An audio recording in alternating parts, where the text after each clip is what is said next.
I booked my appointment online using my email address.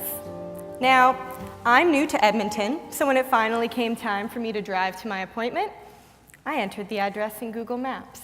And sure enough, right on the map above the office, it said, "Your appointment at 3 p.m. today." And I couldn't decide if this was creepy or convenient, and perhaps you can think of a time when technology surprised you a bit, right? But the reality is that we live in a world that is highly integrated with our virtual online world and with technology. And sport and physical activity isn't exempt from this. We wear Fitbits to track how many steps we walk each day, workout programs, yoga, even meditation can be found in the form of these online applications that we can access through our mobile devices. Now, when we think of sport, we often think of meeting and competing in physical spaces. Think a basketball court or going for a group run in the river valley. But for my research, I'm interested in looking at online communities. And I ask, what happens when the communities and teams we form don't meet and compete in these physical spaces, but now they're meeting and competing online instead?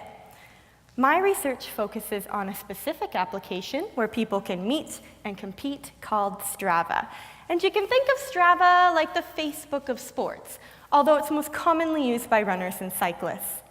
How Strava works is it's part social media, like Facebook, and part GPS data tracker, meaning that it will track your running or cycling route, it'll map it out for you, and then it'll show you how quickly you completed that route. From there, you can share this information on a profile page, you can like the content that other people post, and like Facebook, you can have friends on Strava. Now, this is how Strava is intended to function. But what I found is that as a social space, we sometimes see people using Strava in creative and unexpected ways. And one example of this is Strava art, where we've got my version on the left created for you guys today, and on the right, the work of some more talented artists.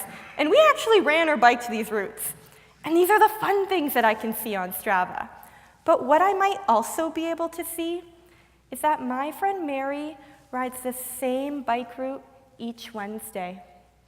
And what would that information mean if I wasn't Mary's friend? Sharing this information on Strava also raises some important questions about privacy and security. If we look back to when I booked my dentist appointment, what probably gave me pause was this feeling of an invasion of privacy, right? So the next time you track your steps on your smartwatch, think about who might also have access to that information and how it might be used to either be creepy or convenient. Thank you.